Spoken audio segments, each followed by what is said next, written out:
And hello, welcome to UJ Sport on UJTV. Libizzo laka ke Mpumelelo Dlamini, and I am here to bring you the host with the most. Please make sure to follow us on all our social media platforms. We are UJ_sport and UJTV23. Well, I'm not alone today. Lucky enough. Get what I did there. Lucky. I see what you did, eh? I see it. Well, today we have a Lucky Mfokeng, also known as the UJ Sheriff. Cody, we're talking primarily cricket today. Yes. We're talking about the Enza Premier. Yes. We're talking about 336 runs for 7. Yes. Oh my word. Yes. We're talking about winning the league. What is your take on the league so far? Thanks once again for having me, Lelo. It's always a pleasure, yeah. And today we're talking cricket, which is something I like and I played. So now when we're talking about the Enza Premier League, it's considered one of the best club leagues in the province, in the country rather. And for us to actually go and win the 2023-2024 season, it's fantastic. I think a lot of people had written UJ off because of certain things, looking at how we performed at USA. So for us to come back here and actually win what is considered the best or one of the best club leagues in the country was actually fantastic. I'm chuffed with the boys. It's unfortunate that I couldn't be on the field. Some people will make me feel better and say, no, next time, but it's because I wasn't good enough. That team is solid. It's hard. So yeah, I'm happy and I'm proud of the boys. And last year it was 3rd place, ne? Last year was 3rd place. This year is a trophy. Yes, a sour 3rd place because of the start that we had, how brilliant that we were playing. And this year to go all the way and win it. But not only just win it, there was, some problems with the point system. And we had to actually go into a 50-over league final, which has never happened before. And looking at the result of that game, it was absolutely fantastic. Hi. It shows that true champs will overcome any challenge that's brought in front of them. And that's what the boys did. And bringing up true champs, we're talking about Ulinda Ndlovu and my closer. Definitely, that's me. Ulinda Ndlovu, who can keep a batsman for the first team cricket. And then, man, I don't know what to say, but it's been a lovely season. There's a lot to say about it. There are lots of positives, lots of negatives. But yeah, we hope that we got the W at the end. Yeah. And on my further left, we have David Rodda. Thank you for having me here, guys. It's a pleasure to be with you guys. And what's your take on the season? Yeah, it's been a great season. I joined after January. Yeah. And since coming in, it's just been amazing.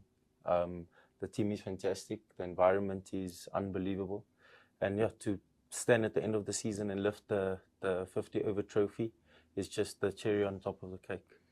And just to put us into a frame or a picture, what did you guys feel that same morning when you had to wake up and prepare for the game? What were the emotions like? We can start with David. So obviously I've been in that moment before. To be in that moment in the UJ badge, in the UJ colours, is something special, We've trained hard the whole season. Yeah. I mean, you wouldn't even believe the work we've put in. And it goes testament to all the players, pitching up, giving the effort, and making sure that we were prepared for whatever may come. And I think, to be fair, we joke and we say our coach is a cricket prophet. And he basically called the whole day. And I think because we have trust in each other as a team, trust in our coach. That morning when I pitched up, I think I was the most relaxed I've ever been. Because, I just think we were ready for whatever would have come our way. And Linda? Just speaking in general, I think obviously there's going to be nerves. Everyone is going to be nervous in a final or before a final. So obviously everyone had to be calm and just focus on what we just practiced. Because obviously the practice that we did, that built us the road to win that final.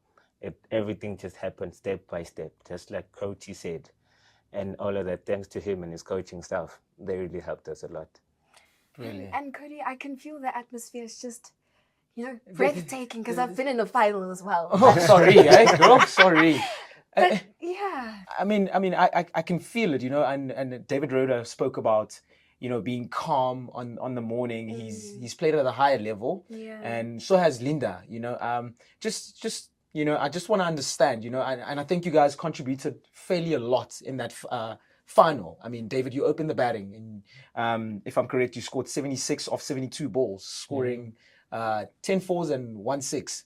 Where the guns? But anyway, I was expecting more sixes. But anyway, and Linda, you went in to actually finish the game. Yeah. David, you were calm. Take me through your inning when you actually went in. We spoke about how you were in the morning, but now how did you approach your inning? So basically, now for 2 weeks I've been working hard with coach. He's been transforming my batting a lot. Actually, I've found more power in small fours and not sixes. Yeah. But yeah, I think we've been working so hard. Coach has really invested in me, and having the role of opening the batting. I just trusted the process. I trusted that what I've been taught, what I've been coached, would come to the fore. And then obviously we had so much momentum. Yeah. I think our skip bowled the last over of the game, taking 3 sticks. We had so much momentum with us that when we went into bat, that momentum just rolled over. 100%. And when we looked up again, we were flying. 100%. Yeah. That's beautiful. And I mean, you spoke about, coaches trusting you. Linda, I'm going to jump over to you. I mean, he spoke about coaches trusting you. You made the massive move of moving from the University of Fort Hare, to come into Johannesburg. And it's a massive risk. And, you were already in the system that side, the provincial system that is. Mm-hmm. So what made you, or what, pushed you into making that decision of coming into the UJ system? Yeah, see, that's a tough one. Good question. But I have to say it's different environments, different cultures, different everything. Having to adapt to UJ, I had to figure myself out. In terms of cricket, where do I want to be and what are my goals. And obviously with cricket here at UJ, you have to play to a certain standard, which was what was different from at Fort Hare. The competition, everything. There's more pressure here at UJ than it is at Fort Hare. So I guess that's what I took upon, because I want to play professional cricket. Yeah. And for me to play there, I have to be amongst the best. So I put that into consideration, and then Coach Sia helped me out, man. Brilliant.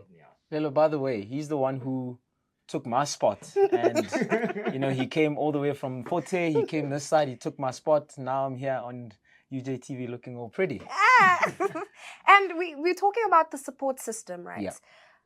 Making such a big move is not easy, in terms of sports as well, in terms of academics as well.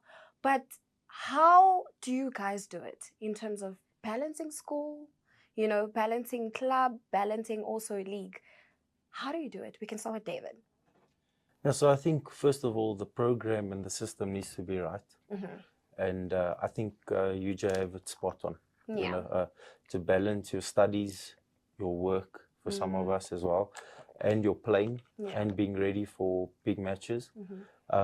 It means from the top things need to go right. And I think our coaching staff, they have our chairman, they have everything under control. Yeah. So there's a clear plan, there's structure. So when you come in, everything is set. All you need to do is just take care of your business. Yeah. And Linda? Just to add on that David just said, I'm going to speak on the player's perspective, because I think it all comes or boils down to the player, on what the player wants, on what the player wants to achieve here at UJ. So in that, you have to understand, how do I get through certain stuff? How do I get through my studies? How do I get through my cricket? So balancing all of that is key. And obviously when you come in, you find people like Codey. Because I took him as my mentor here when I came here. He helped me out, took it to brother, man, you have to find your way. This is the way. This is what. This is what. So having people to guide you will actually help you. So it's all about just not being shy to speak and ask around. Thanks for putting me on there, Linda. And And now, I mean, we've just won the Enza Premier League. Well done, gents. It was incredible to watch. I happened to be there and witness all of this. Now, we're moving forward. What are the plans? Because I know you're also preparing for another big final. What's the plan with that? And it's a different format of a game, if I'm correct. It's 20 overs. what will change now for us to actually win that one as well, and not only have one trophy in the cabinet? One of our analysts here, David, would say, not you, David would say, our trophies, well, our cabinets are big enough to fill a lot of trophies. What are the preparations going into the next finals? So obviously, the UJ Prem B side are the current holders of the T20 Prem B Championship. And obviously going into it, I think having won and tasted success last year and coming in as holding the trophy, I think nothing needs to change. I just think we need to stick to what we've been doing and yeah, just make sure that we implement whatever it is we need to implement. Brilliant. Linda, just so I can bring you in on this. I know you had a tough start at the season. You know, you played a lot in that Prem B side, and now obviously you've done well for yourself and you've moved up into the Prem A. Now, what would you say, is the culture the same in the Prem B side to the Prem A side? Are we talking same thing, same level, same intensity? Is that what we should be looking forward to? In terms of UJ, definitely. But the other teams are not in the same standard as well. But yeah, into that, I mean, the second team and the first team train together. So we do everything together. So whatever the coaches analyzes for the first team, he does as well for the second team. So that it helps us to focus on the upcoming game, how to approach it, how to crack it open, actually. So yeah, it all comes to that. And David did say something about people actually losing faith within the system of cricket. But for a person who does not watch cricket, or a person who does not follow cricket per se, how do you motivate them to come watch? I mean, sitting in the sun, basking in the sun the entire day is not easy. And also not understanding what an inning, a wicket is. How do you explain cricket to them? So I think first of all, I've always believed playing and being a part of a badge is something massive. Yeah. You know, whether you're playing or supporting or part of it, you form part of that mold. And I'd say for people to come watch, we're going to play exciting cricket. Yeah, we know ourselves, we know what we've prepared for. So I'd encourage you and say, come and watch. It's going to be fun. And if there's no fun, we'll have fun afterwards. But come and watch the game. It's going to be exciting. There's going to be quite a few boundaries, actually a lot of boundaries. It's going to be high intensity full cricket.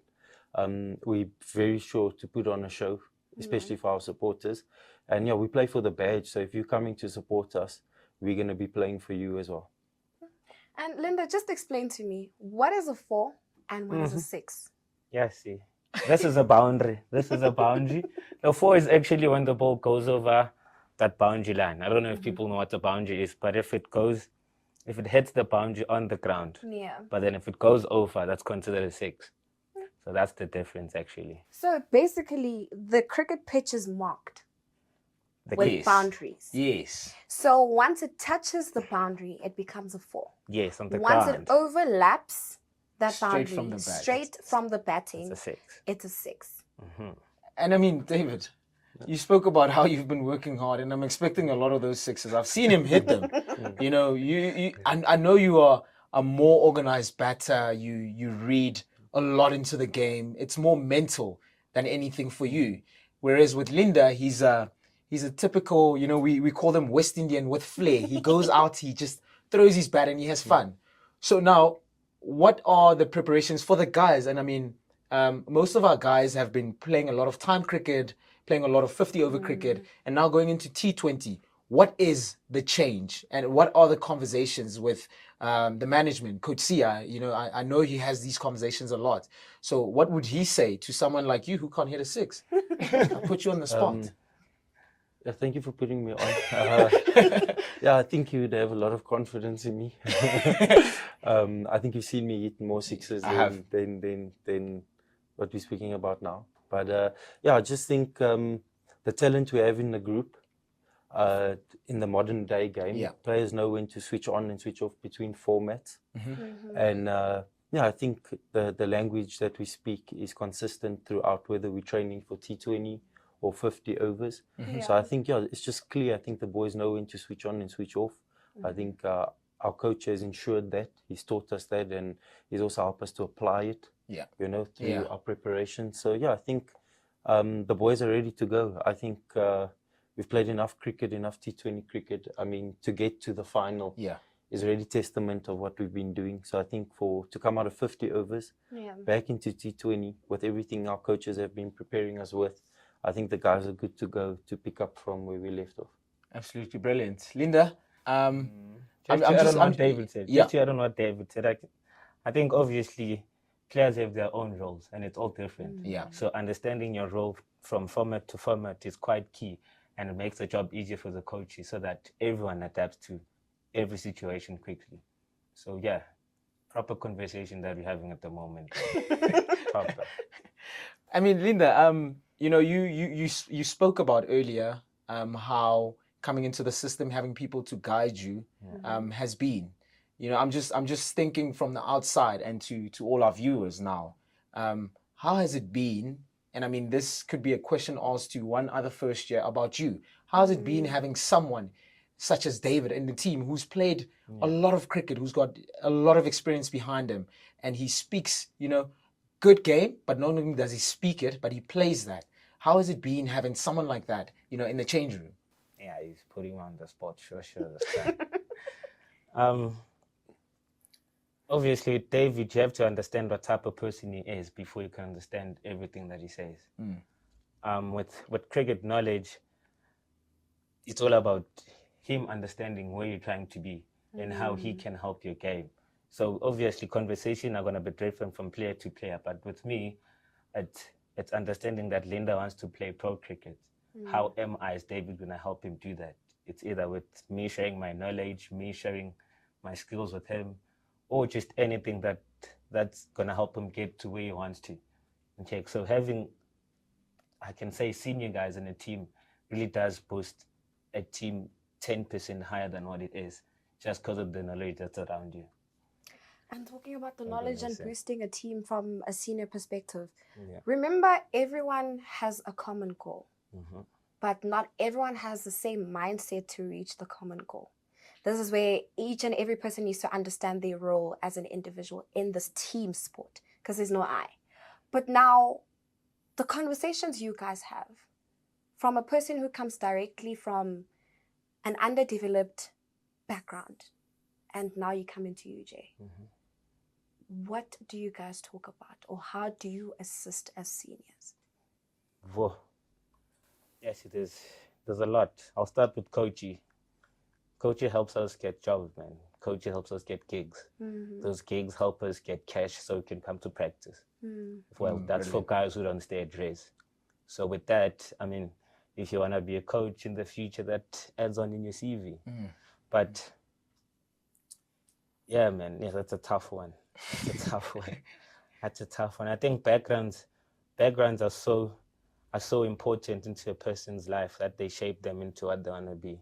Yeah. But then with the people that you come across in life, that all changes, because you also have a say. Yeah. You also have a say, you also have a perspective and see things in a different way. That helps you shape yourself into what you want to be.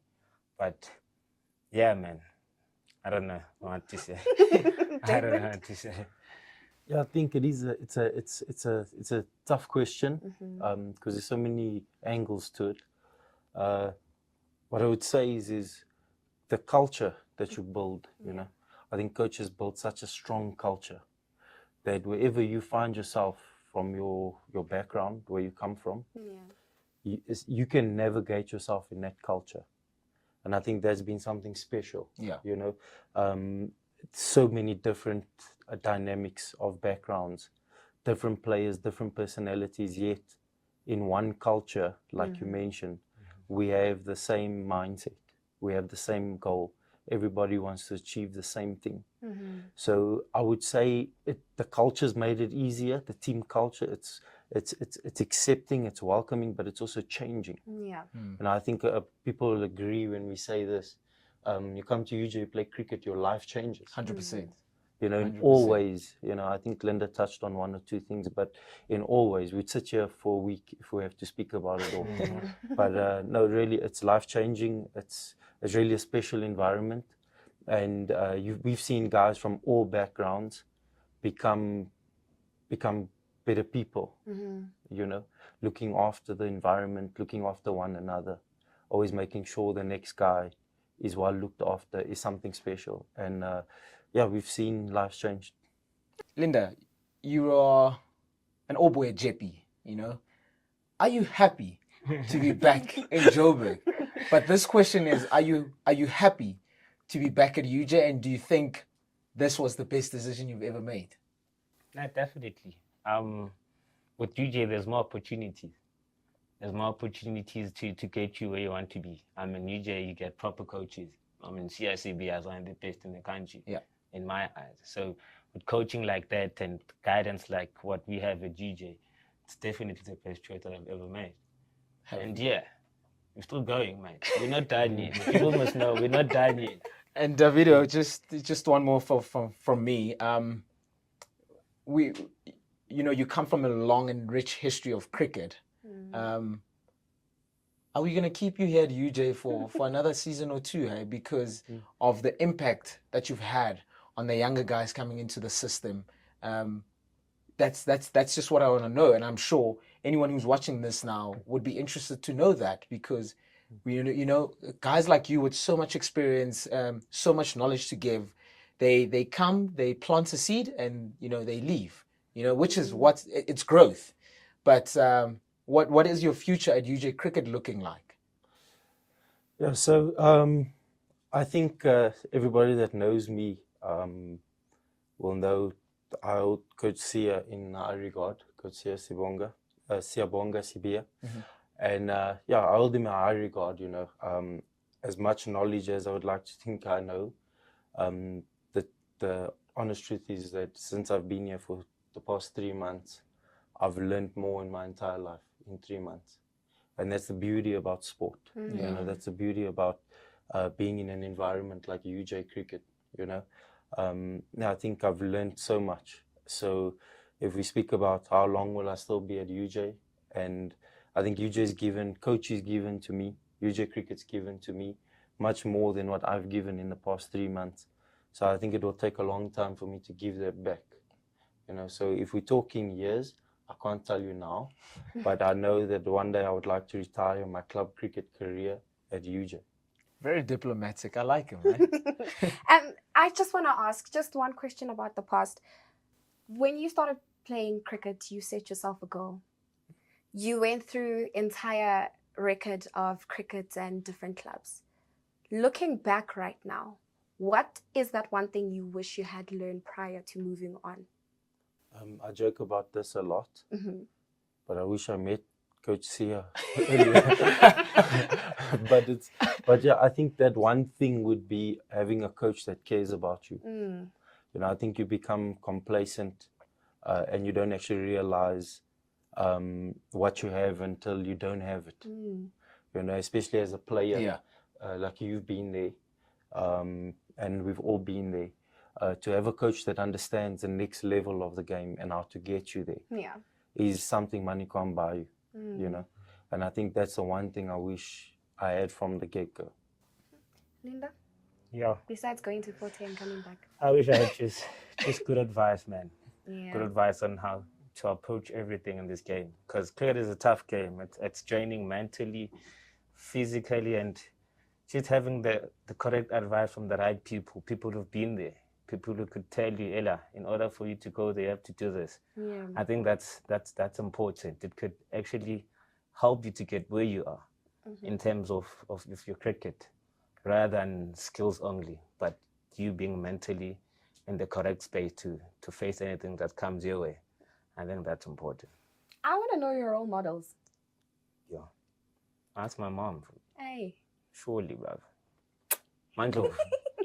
And David? Would Would it's that me. be a cricket role model or just a Any role in model. general? One person that's one person I look up to. It's me. Yeah, I don't know. I think I would say, I'd have to say a guy that not many people might know him. I call him a brother and a friend. Now I'd say Coach Donovan Kroot. I think his life story is amazing, Yeah. you know, and his love and passion for the game, the way he looks after his family, yeah, just everything that he embodies and practices. Yeah, I think he's somebody in the past couple of years that I've seen really do some wonders. Yeah. And so, yeah, and if we're talking just role model, I would include him there. Cricket-wise, Yeah. yeah, my role model in cricket has always been and will always be Herschel Gibbs. Yeah, Sorry, Cody. I think he just revolutionized cricket in general. You know, he batted at a quicker strike rate. He knew how to score faster. Yeah. And yeah, I think he's someone in cricket that has left a lasting legacy in a lot of players. On a lighter note, Cody, I'm sorry for that one that you weren't mentioned, but it's okay. From here, what is our future looking like? What are we doing in the next couple of months? Back to the drawing board. Are we looking to start better in the next season? Are we looking to finish better at a higher rate, maybe more runs? What are we looking at? Personal goals. Our season's not done yet. Still got one more game. Still got one more trophy to win. And then Oh, man. and after that, surely we'll have a month break and then pre-season. And pre-season will start us off with the in-season. And then, obviously, that's preparation for USAs, the big one. Aye, stress levels go higher. Yeah, I think it's just maintaining the brand of cricket we're busy playing. Like Linda mentioned, there will come a break. We've still got the T20 final. Yeah. But yeah, just maintaining that brand of cricket and respecting the space that we're in, respecting what we have. And I think the bigger things to come, Yeah. yeah, we just make sure that we'll be ready for them. Please make sure to still tune in as we're about to just shift a little bit to Captain Fantastic. Well, from us, thank you, gentlemen, for joining us for this segment. And all the best for the future. We'll be coming through to more games. Hopefully, if Cody does, let me know when. Hopefully. We need more supporters. Worry not, gentlemen. It was quite emotional. Yeah? But I'm glad no one shed a tear. Aye. Proud of the game.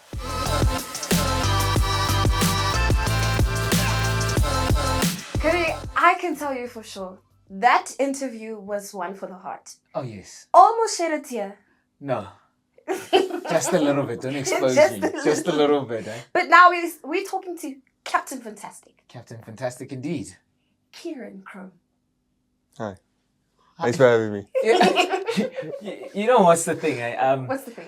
He's a man of few, Yeah. like few words. He doesn't say much unless he's on the field. You know, Krimi, fantastic to have you here. Just to jump into it, actually, you know, the guys spoke, you know, about the mental space in which Coach Sia has helped. And I know you came straight from high school. You had one USA tournament, and then straight after that, you were given not only first team captain but club captain. How have you handled that? It's been an experience. It's been a road that I've had to go down with Coach Sia as well. Taught me a lot along the way, but at the end of the day, I really appreciate the opportunity I've been given and see how far we can take this thing. And I want to know, from a captain's perspective, I know Cody spoke about you timelessly throughout the show, but how do you ground yourself? Because, I mean, your team is full of players, but how do you ground yourself to actually speak to the players? This is what we need to do. This is what has to get done. It's just for us, we're very clear on our plans, and then nothing outside of sort of our plans really, it doesn't go too far either way. Yeah. So our plans stay very, very similar. And then if it's a case of just reminding a guy of, okay, this is your role, this needs to be done, then that's where it comes into it. But we back ourselves, and as long as there's communication between each other in terms of what we want to do, then we're happy with it. So I take it as you're not the shouting type. No. You're just the quiet, let me approach. And I need to watch how I approach. That's sort of my little thing I try to do. I don't like being the guy who's out there shouting at you, because there's no point in it. I think we've all been in a place where someone's shouting at you, and a lot of guys go into their shells and are like, well, why? Yeah. And I think if you're more open and just come across a bit more friendly but still stern, then we can move forward in terms of what we want to do. I love it. I think we need him at football. Hi, that's a massive statement, eh? I mean, listen, I've seen you play, I've watched you play, and now listening to how you speak about being in that leadership role, it gives testament to why you've been there and so much success with it.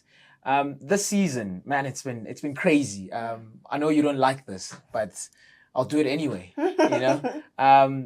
This season, 8 games, or rather 6 innings, and you scored 242 runs. This is in the 50, or overall, but you were on an average of 48.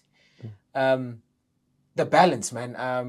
I know you're an all-rounder, which means you need to work on your bowling, and you're one of our best bowlers at the club at the moment, and you need to work on your batting. But after that, you need to have a 5-hour meeting with Siasibia. How's that been? It's been tough, and try balancing school with that as well is also an interesting time. There's not much time to do really what you want to do, but playing cricket is what I want to do. So it's just putting in the work that we can. My focus is always on quality and not quantity, because I can hit balls the whole day if I want to. But it's just managing time, and then So I mean, I hear it, but I just want to jump deeper, because I also want to become a better player myself. Your processes, man. I mean, I watched you recently, just before the final. I watched you train. I mean, you came straight from class and you went into the nets, and you literally spent not a lot of time. And you said to me, like you said, quality, not quantity. Just take me through your processes. And I mean, over this weekend, you scored a 50, but a very brilliant 50, and that helped the team move forward. Just your processes in terms of how you go about your training, and now how you go about approaching a match. I think for us, or for me in general, at training, it's about covering all my bases. So I'll split down my training days. If it's 3 days a week, it's a day where I'm a bit more focused on technique work, and another day where it's about game situations, and then the last day is just bat, just be free. And then I feel like you can carry that over into your game on a Sunday. So, for example, on Sunday, I came in, we were flying. So then I can go straight into, okay, let's go have some fun, let's be free, and let's just express myself and show everybody what UJ is about. And just a picture for us. What happened throughout USA? I mean, it was a tough game, it was a tough tournament to look at. But now with the win of the league, this does uplift you guys in spirit. But now you're still looking ahead to another USA. Are you a little bit scared for the team? Are you doing anything about it? I don't think I'm not scared. I'll tell you that for free. Sorry. I guess, obviously last USA is not exactly what we were looking for. Yeah. I think we lost a lot of games, but the margins with which we lost were minute. Yeah. And it's those 1%ers that we focus on so flipping hard now at training. It's every little 1% we can get to get us better to where we need to be. And I think we're in a good space. I think a lot of progress has been made in the last 4 months. Yeah. And a lot more progress is still going to be made. So I firmly believe we're in with a serious shout at doing well at USA this year. That's absolutely brilliant, and you know what? I know I followed you guys, and I know it was very slight margins. I was quite upset, but now I'm just I'm gonna get back into your captaincy, and just to hear the conversations in the change room when you're with the boys. Just taking this last weekend as an example, or this 2 weeks ago when you guys won the Enza Premier A title. Chasing a massive score. It was a massive score. Correct me if I think you were chasing, they scored 336 in 50 overs. And I mean, if I'm watching from the sideline, I'm thinking to myself, yeah, it's gone. So now, David earlier spoke about, the momentum right at the end that you brought as a captain, What do you say to the guys, going into such a chase? It's a big score. Yes, we've got a little bit of momentum on our side, but what do you say to the gents? And following up that question is, what do you say to the gents in the next USA, considering what's happened in the last one? I think based on the game we won to win the league, I think there was so much confidence going around the boys. We pitched up and looked at the wicket and we were like, okay. One of the coaches said 400. A lot of the boys said, okay, there's plenty of runs to be scored. Yeah. So then it was a conversation of, okay, let's come together, let's have a chat about this. Bowlers are going to travel today, but understand that if you're traveling in the right areas, Yeah. we're happy with that because we back our batting as well. And we did that at halftime or lunch there. Obviously, I got those two, 3 wickets to close off the game there for us. And it was a chat. We believe a lot in momentum as a team.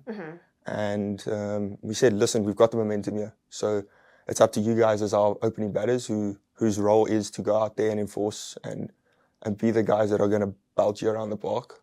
Go do it and go make a statement. And they did that perfectly. And I want to look back at your high school career.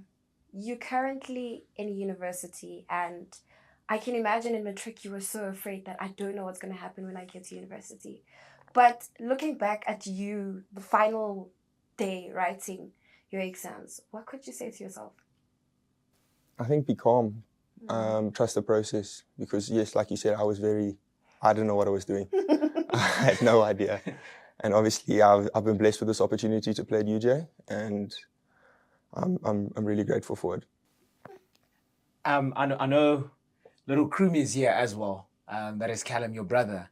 But he comes with a lot of other first years who've been included in the first team.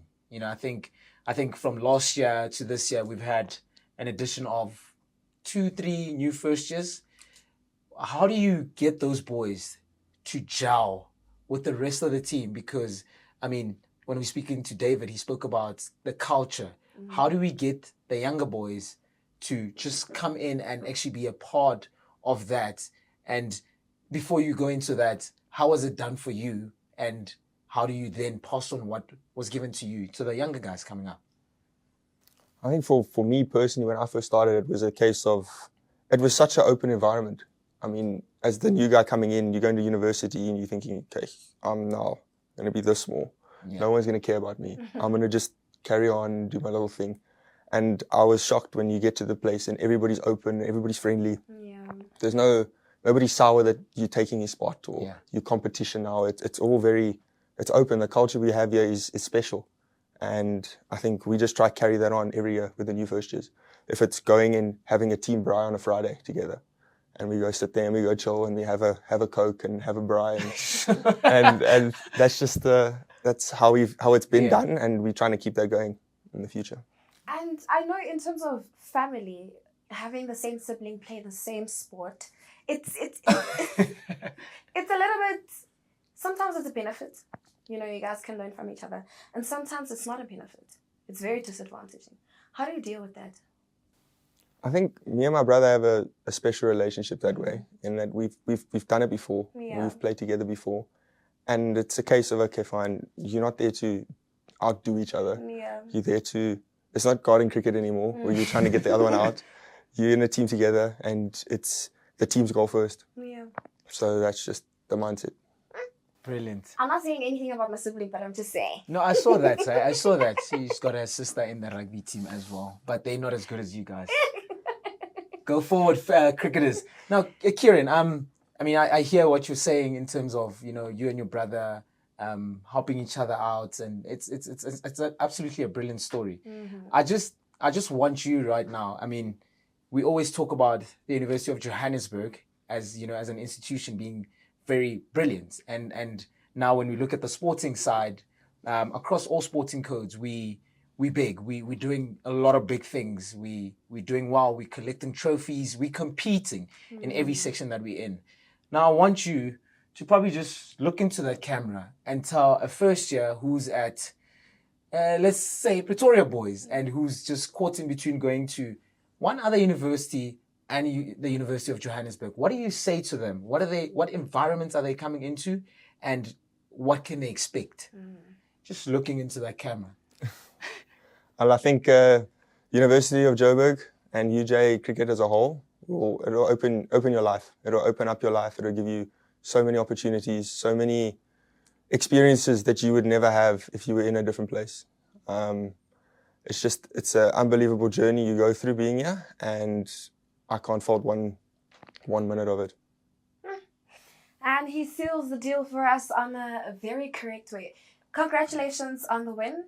We're looking forward to the future. We'll be there to support more games with Codey. I promise. Well, you didn't give up on the cricket side. We can still continue. You can learn. No, but with people like Kieran Krumi and Linda Ndlovu and David, it's very tough for me to actually have a shy in that team. But anyway, it's fine. Until next time, siyabonga ukuthi nihleli la ukuthi nisibukele zonke izinto besizisho. Please make sure that you follow us on all our social media platforms. We are UJ_sport and UJTV23. Well, libizolaka Kimpumelelo Dlamini from Codey himself as well as Captain Fantastic. Until next time, goodbye.